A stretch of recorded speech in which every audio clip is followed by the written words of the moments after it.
जय हिंद दोस्तों, वंदे मातरम। कांग्रेस पार्टी के नेता पवन खेड़ा अपनी जमानत के लिए सुप्रीम कोर्ट में गिड़गिड़ाएंगे। जज के सामने गुहार लगाएंगे कि कैसे भी करके उन्हें जमानत पर रिहा कर दिया जाए। असम की पुलिस के वो हत्थे ना चढ़े, नहीं तो असम की पुलिस उनका बेसब्री से इंतजार कर रही है कि कस्टडी में रख करके जो उनसे इंटेरोगेशन की जाए जालसाजी दस्तावेजों को लेकर के डिफेमेटरी स्टेटमेंट के लिए। इसका जिक्र दोस्तों मैंने कल ही किया था और अब सुप्रीम कोर्ट से बहुत बड़ी खबर आ चुकी है।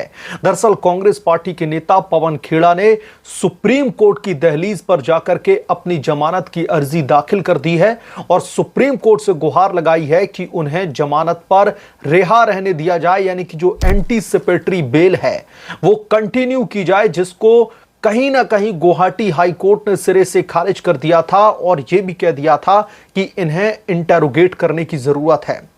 अब दोस्तों सुप्रीम कोर्ट में पिटीशन तो दाखिल कर दी है पवन खेड़ा ने। इस बाबत सुनवाई कब होगी और सुप्रीम कोर्ट में कैसे पवन खेड़ा चारों खाने चित होने वाले हैं, बावजूद उसके गांधी परिवार उन्हें महंगे महंगे जो वकील हैं वो मुहैया करवाने में लगा हुआ है। लेकिन कुछ एक ऐसे तथ्य हैं जो एडिशनल सॉलिसिटर जनरल यानी कि एजी की तरफ से ऑलरेडी सुप्रीम कोर्ट में रखे जा चुके हैं और इसी वजह से यह केस कितना पवन खेड़ा के लिए कमजोर होता जा रहा है। यह पिटीशन भी सिरे से खारिज की जाने वाली है। सुप्रीम कोर्ट से इन्हें फिर से तगड़ा झटका लगने वाला है। सब कुछ इस रिपोर्ट में हम डिटेल में जानेंगे। आपसे गुजारिश है कि प्लीज चैनल को सब्सक्राइब कर लें और अगर आपको यह रिपोर्ट पसंद आए तो वीडियो को लाइक जरूर करें। दोस्तों सुप्रीम कोर्ट में पिटीशन फाइनली पवन खेड़ा ने दाखिल कर दी है और कल ही इस बाबत जयराम रमेश जो कांग्रेस पार्टी के नेता हैं उनकी तरफ से दावा किया गया था कि समूची कांग्रेस पार्टी उनके साथ में खड़ी है, कंधे से कंधा मिलाकर के खड़ी है। हम जल्द ही सुप्रीम कोर्ट में जाएंगे और मैंने भी इस बात का जिक्र किया था कि वो वक्त बहुत जल्द आने वाला है जब पवन खेड़ा हाई कोर्ट से झटका खाने के बाद में सुप्रीम कोर्ट में जरूर पहुंचेंगे। सबसे पहले दोस्तों हम उन तमाम बिंदुओं पर बात कर लेते हैं जो बिंदु सुप्रीम कोर्ट में पवन खेड़ा की राह में बड़ी अड़चनें पैदा करने वाले हैं। जो एंटीसिपेटरी बेल की जो गुजारिश है, जो दरख्वास्त की गई है, उसमें बहुत बड़ा रोड़ा बनने वाले हैं। सबसे पहले हम उनकी बात कर लेते हैं। दरअसल जो मजबूत संकेत हैं सुप्रीम कोर्ट से फिर से झटका लगने को लेकर के, उस बाबत में कुछ एक महत्वपूर्ण जो पॉइंटर्स हैं जो सॉलिसिटर जनरल की तरफ से पेश किए गए थे, मैं उसके बारे में बात करूंगा। पॉइंटर नंबर 1, मामला गंभीर अपराधों यानी कि फोर्जरी, फ्रॉड, क्रिमिनल कॉन्स्पिरेसी से जुड़ा हुआ है। जब इस बात का जिक्र पिछली बार सुप्रीम कोर्ट में सुनवाई के दौरान किया गया था, तब भी जो सुप्रीम कोर्ट के जजेस हैं उन्होंने सॉलिसिटर जनरल की बातों से इत्तेफाक रखा था।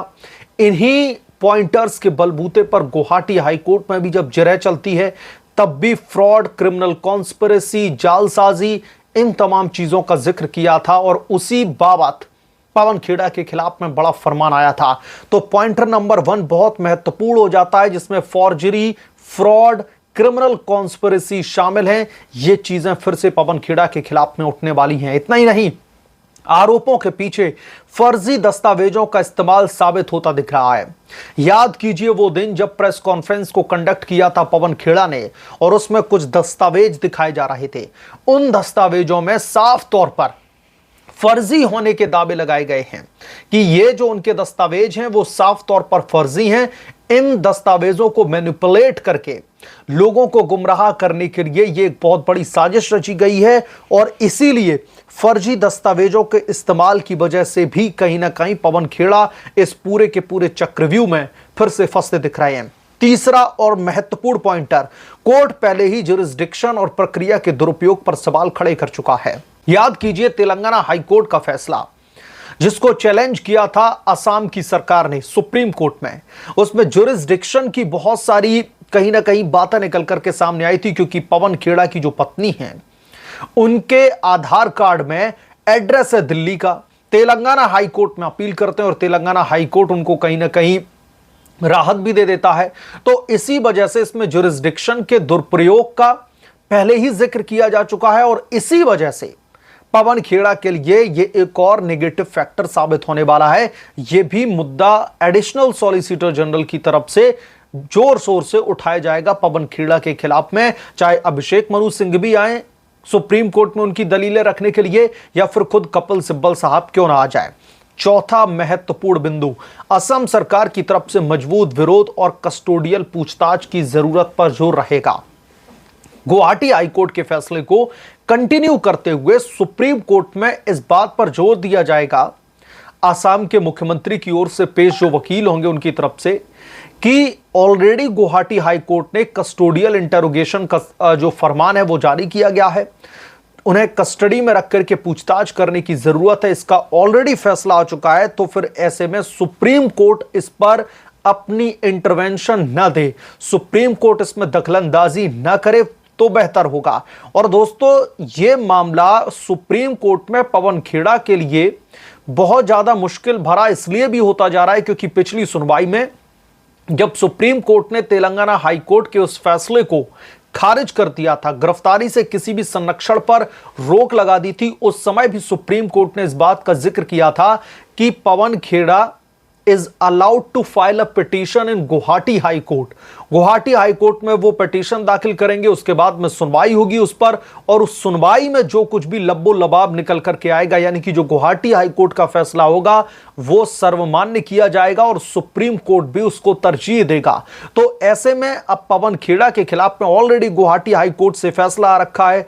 गुवाहाटी हाई कोर्ट की तरफ से यह साफ तौर पर कहा गया है कि इन्हें कस्टडी में रख करके इंटेरोगेट किया जाए, क्योंकि इन्होंने एक निर्दोष महिला की प्रतिष्ठा को धूमिल करने की कोशिश की है। अगर असम के मुख्यमंत्री के ऊपर आरोप लगाए होते तो शायद इसको एक बार क्षमा कर दिया जाता, लेकिन उन्होंने अब एक ऐसा अपराध किया है निर्दोष महिला के खिलाफ में गंभीर आरोप मढ़ करके कि इसे बिल्कुल भी बर्दाश्त नहीं किया जा सकता, सिंस ये पूरा का पूरा मामला फोर्जरी का है, 420 का है, फ्रॉड है, क्रिमिनल कॉन्स्पिरेसी का है, और कई मामलों में कई सेक्शंस के तहत इस मामलों में जो है धाराएं लगाई गई हैं। तो ऐसे में यकीनन तौर पर इनके खिलाफ में ये कार्रवाई की जरूरत है।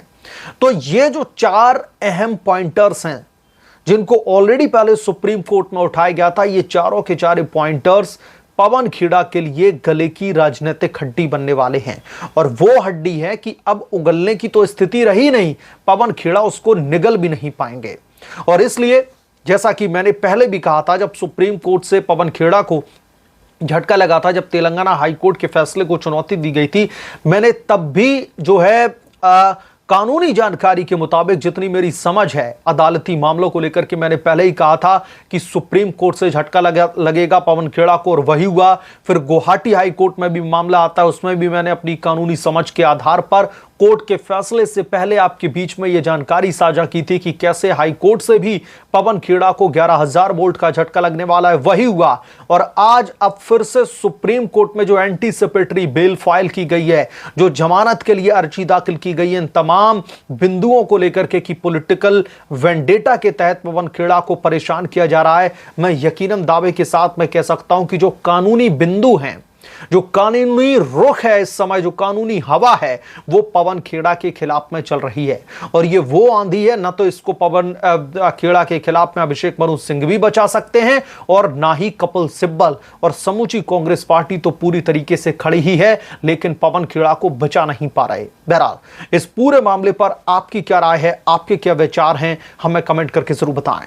जल्द मिलूंगा किस दूसरे बड़े अपडेट के साथ में, तब तक के लिए धन्यवाद। अगर आप लोग चैनल पर नए हैं तो प्लीज चैनल को सब्सक्राइब करें, साइड बने बेल आइकन को जरूर प्रेस करें, ताकि जब भी मैं कोई बड़ी खबर लेकर के आऊं तो इसकी जानकारी सबसे पहले आपको मिले।